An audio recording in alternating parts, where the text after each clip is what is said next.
Finaliza una buena semana para los activos financieros locales. Esto igualmente no quita que la sensibilidad con lo que se opera sigue siendo alta y atada a cualquier noticia concreta o bien rumor en relación al futuro tratamiento de la deuda. En la última semana no hubo novedades sobre este punto, solo algunas señales y no del todo confirmadas. Por un lado, hubo algunas declaraciones positivas que llegaron desde el FMI, que básicamente apuntaron a que el gobierno parece ir moviéndose en una dirección positiva, refiriéndose a las primeras medidas que se realizaron cuidando las cuentas fiscales. No obstante, no dejaron de mencionar la necesidad de un plan económico de mediano plazo más detallado, a partir del cual se abra el diálogo. Por otro lado, hubo un nuevo comunicado de economía, esta vez pidiendo propuestas de servicios a agentes de información con el objeto de ordenar la reestructuración. Por el momento, y hasta que no haya una propuesta concreta sobre la mesa, la volatilidad será alta. Esta semana, y luego de un fin de año complicado, los bonos se recuperaron con precios que subieron entre 3 y 7% a lo largo de toda la curva de dólares. Esto con paridades promedio que se ubicaron en torno al 41 diferencial por legislación que volvió a ajustarse a la baja. Así, los bonos de legislación local cerraron la semana con paridades del 48.2%, mientras que los de ley extranjera del orden del 50.5%.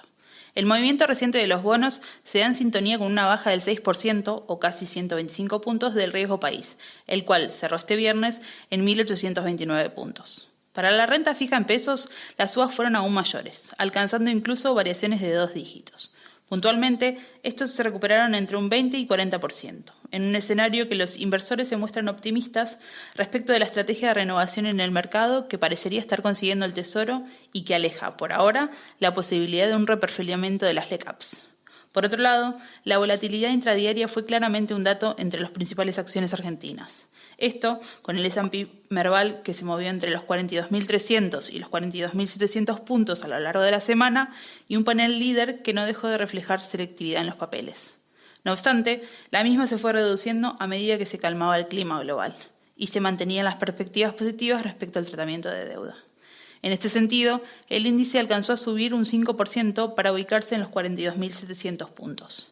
Acá destacamos las subas del Banco Francés, Valo, Cablevisión, Galicia y Superville, de entre el 10 y el 16%. Entre los rajos, en tanto, fueron para Luar y Bima, que cayeron 3,5 y 3,3%. Pasando al mercado de cambios, la dinámica se mantiene similar a lo que venimos viendo en los últimos meses en el marco de un cepo hard, con un banco central que se mantiene en postura compradora. De hecho, esta semana el organismo sumó un total de 418 millones de dólares, lo que implica un acumulado de algo más de 1.600 millones de dólares en el mes que lleva el actual gobierno, logrando así mantener el crecimiento de las reservas internacionales que se ubican por arriba de los 45.400 millones de dólares. En cuanto a precios, el mayorista se mantiene sin cambios en 59,80 y el minorista en 63, manteniendo el dólar solidario cerca de los 82 pesos. El foco, igualmente, permanece en el movimiento de los diferentes tipos de cambio de referencia y la brecha. En este sentido, destacamos que el diferencial prestó cierta presión alcista con un contado con liqui y un dólar bolsa cerrando la semana en 33 y 29,8% respectivamente. A la vez, se mantuvo la tendencia bajista de las posiciones de futuros de ROFEX, con caídas promedio del 1,2% en los plazos más cortos y del 2,7% para los más largos, siguiendo el comportamiento de las últimas semanas. Mientras tanto, las medidas esperadas en el plano monetario llegaron este jueves. El central anunció la tercera baja de la tasa de referencia, esta vez de 3 puntos porcentuales desde el 55% hacia el 52%, e incluso no descartó nuevos recortes. A la par, fijó límites en la cantidad de pesos que pueden ofertar los bancos en las licitaciones diarias de LELIQ y bajó los encajes condicionados a préstamos de pymes, algo también esperado. Por último, estableció una nueva regulación para las fintech, algo más flexible de lo que se estimaba. A un día del anuncio, la tasa de LELIQ ya alcanzó el piso establecido, mientras que las tasas de interés pasivas en general siguen acelerando su caída. Actualmente, la Badlar para bancos privados ya se ubica debajo del 38% anual y cae desde niveles del 42,5% en la era Fernández. En cuanto a datos, la agenda nos trajo una nueva baja en el sector industrial y de construcción. Según el INDEC, la producción industrial manufacturera, o IPIM, retrocedió 4,5% interanual en noviembre, lo que significa un acumulado de 19 meses en territorio negativo. La construcción, en tanto, registró un descenso del 5,2%, medido con respecto a noviembre de 2018, mientras que con respecto a octubre subió un 1,25%. Por otra parte, en cuanto a noticias económicas políticas, se anunció el relanzamiento de precios cuidados. También de un programa de trabajo que buscaría crear más de 20.000 puestos y algunas definiciones sobre el bono que se dará a estatales y privados en la búsqueda de demorar el comienzo de las paritarias. Saliendo en tanto de lo nacional, dos temas adicionales. La provincia de Buenos Aires finalmente recibirá auxilio del gobierno para hacer frente a los próximos pagos de deuda y evitar así un default antes de una reestructuración, que lo hará en principio junto con el Tesoro. La reacción de los bonos de la provincia, como dato, reaccionaron con lógica alcista. Por último, trascendidos apuntan a que Cava podría finalmente ver reducida su coparticipación en cerca de 1 punto. El mercado externo, por su parte, enfrentó sus propios temas, y a pesar de haber comenzado la semana complicada ante las tensiones de Medio Oriente, lograron cerrar en líneas generales en alza y con nuevos máximos, aunque con algunas bajas leves. La respuesta de Trump al último ataque de Irán, quien se mostró más conciliador de lo habitual, trajo calma a los inversores de todo el mundo. Además, a medida que las tensiones geopolíticas se reducen, los mercados vuelven a mirar a Estados Unidos y China y un acuerdo que llegaría la semana próxima. Así lo confirmó el ministro chino de Comercio el jueves y aseguró que la firma se llevaría adelante en Washington. Trump, por su parte, ratificó que continuarán con las negociaciones de fase 2, pero que espera firmar el acuerdo completo recién después de las elecciones presidenciales en noviembre de este año. Además, la semana cerró con el dato de desempleo norteamericano, donde una tasa que se mantuvo en el 3.5% sigue siendo dato suficiente para mantener buenas perspectivas de la salud de la economía americana. La volatilidad, en tanto, fue cediendo a medida que los principales índices de Wall Street recortaron las pérdidas con las que comenzaron la semana. Así, tanto el Dow Jones como el Nasdaq y el S&P 500 cerraron con subas de entre 1.5 y 2%. Por otro lado, y ya poniendo el foco en Europa, Boris Johnson logró finalmente la aprobación del Brexit después de haber sido rechazada en el pasado en 3 oportunidades. De esta manera, el primer ministro alcanzó lo que hace unos meses parecía imposible, dando fin en principio a 3 años de ruidos políticos.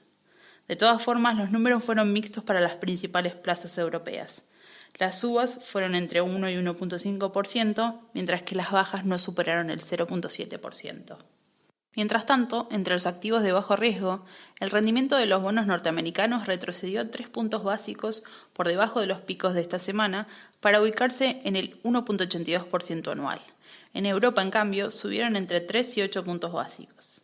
En el mercado de monedas, el dólar index sumó un 0.5% hasta los 97.4 puntos, mientras que en tanto el euro como la libra se depreciaron 0.4 y 0.2% respectivamente. Por otro lado, el petróleo finalmente se estabilizó y cerró por debajo de los $60 en 59.02 por barril.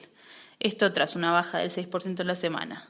Recordemos que llegó a operar en la zona del $65. Ya para la semana que viene y en lo local, el manejo de deuda y los avances en este frente serán claves para dar señales de previsibilidad, ya que presentan el mayor desafío para el oficialismo en este año que recién comienza. En la agenda económica, lo importante será el dato de inflación de diciembre, que llegará el próximo miércoles, donde, según los datos publicados en el REM de este mes, se ubicaría en 4.1%, levemente por debajo del 4.3% de noviembre. En el plano internacional, con un Trump más conciliador, los miedos a una guerra se reducen. No obstante, esto no evita que la luz amarilla se mantenga, en el marco que sabemos que las tensiones se pueden volver a disparar rápidamente. No obstante, se sumarán más drivers, entre ellos la temporada de balance, americana principalmente, con los reportes que llegarán en primer lugar desde los bancos, como la tan esperada firma del acuerdo preliminar entre Estados Unidos y China, aunque ya estaría descontada por el mercado. Por otra parte, la agenda económica será intensa. Se comenzará con la balanza comercial de China, la inflación americana y en Europa contaremos con los datos de producción industrial. Más tarde en la semana también tendremos el IPP americano, donde se espera una aceleración del dato núcleo mensual. El jueves contaremos con las ventas minoristas estadounidenses, dato importante donde se espera una leve suba del 0.2 al 0.3%, mientras que para los precios núcleo la aceleración sería mayor, del 0.1 al 0.5%. Para finalizar, contaremos con los datos del PBI de China para el último trimestre del año, donde se pronostica que el crecimiento se mantenga estable en el 6%. Seguiremos por Europa y los datos de inflación, donde se espera un crecimiento del 0.3% de los precios al consumidor, luego de haber caído un 0.3% en noviembre. La semana cerrará con los datos de producción industrial y manufactureros americanos de diciembre, donde el consenso muestra una desaceleración en ambos índices.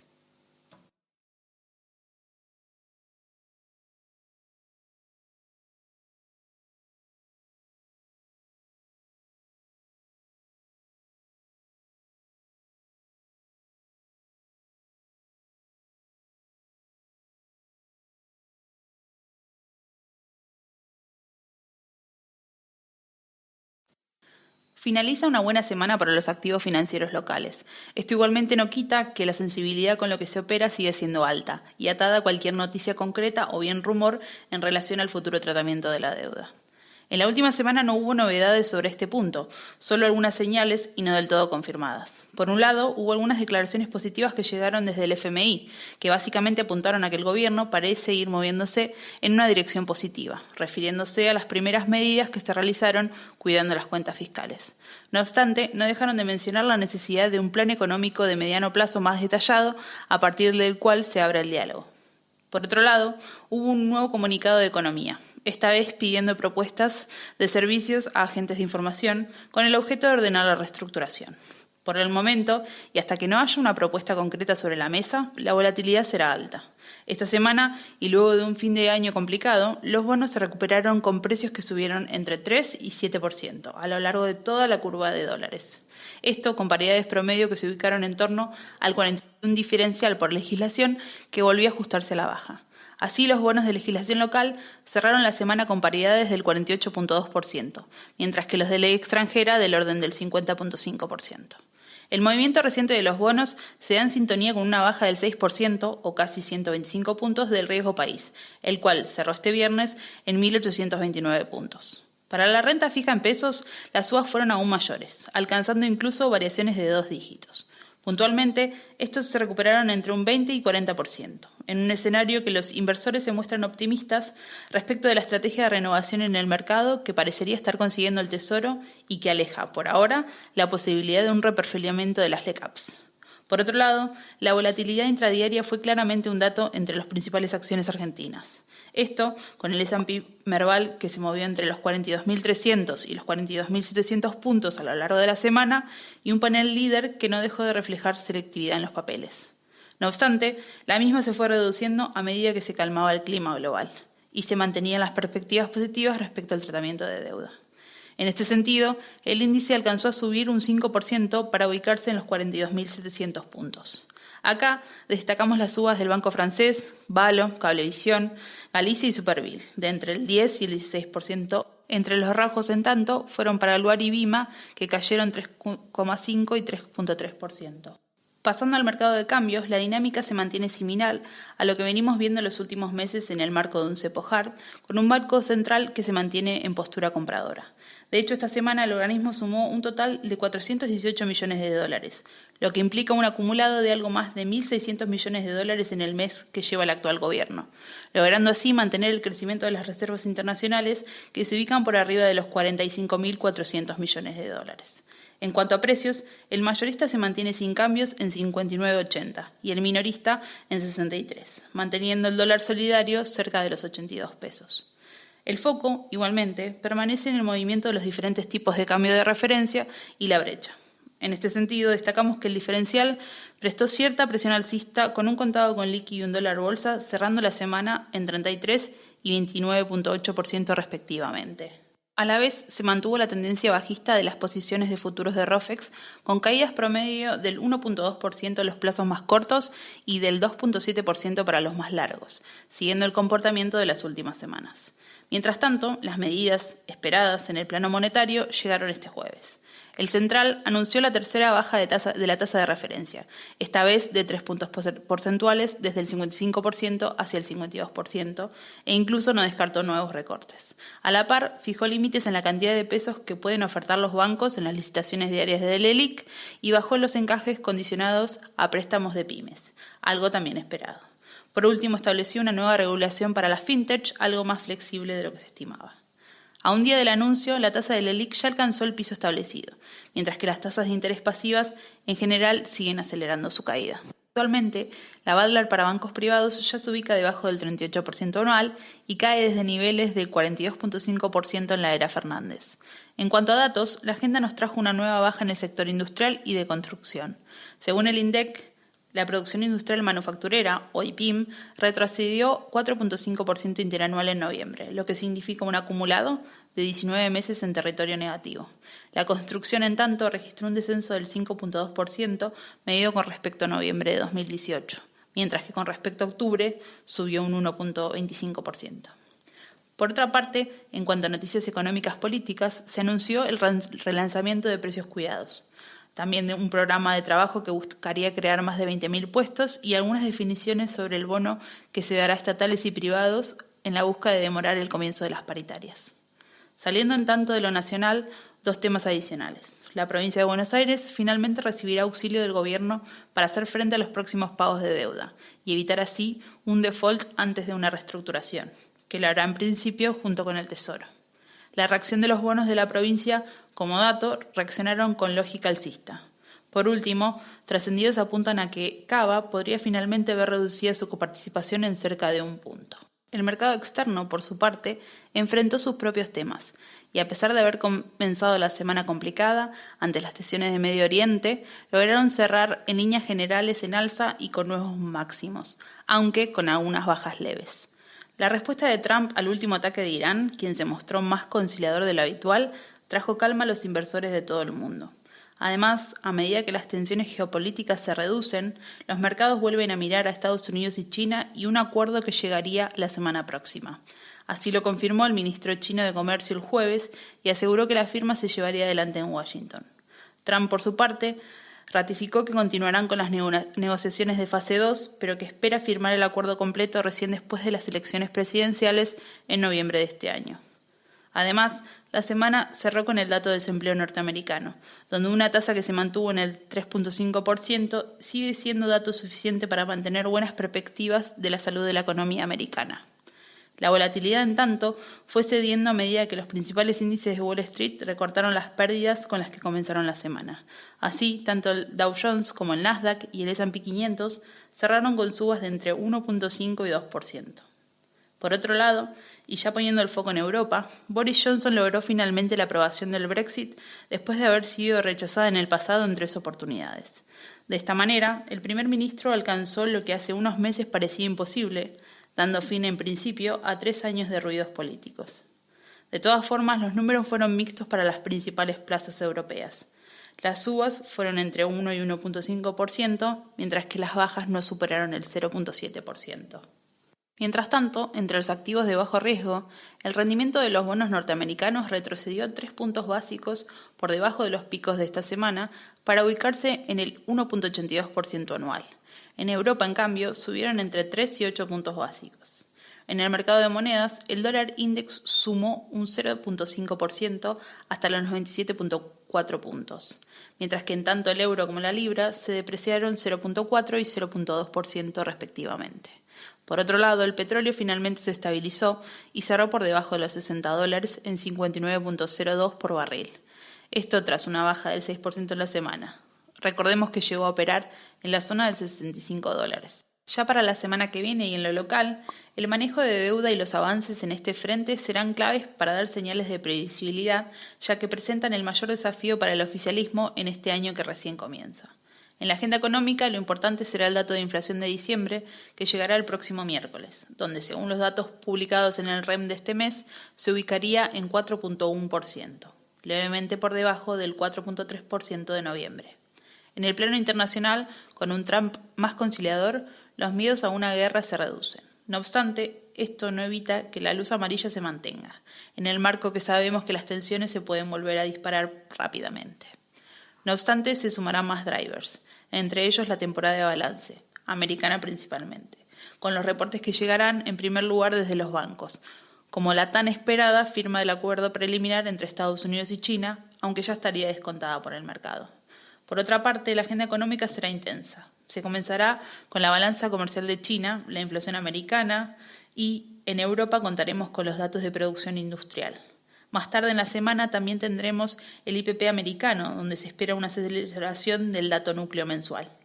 El jueves contaremos con las ventas minoristas estadounidenses, dato importante donde se espera una leve suba del 0.2 al 0.3%, mientras que para los precios núcleo la aceleración sería mayor, del 0.1 al 0.5%.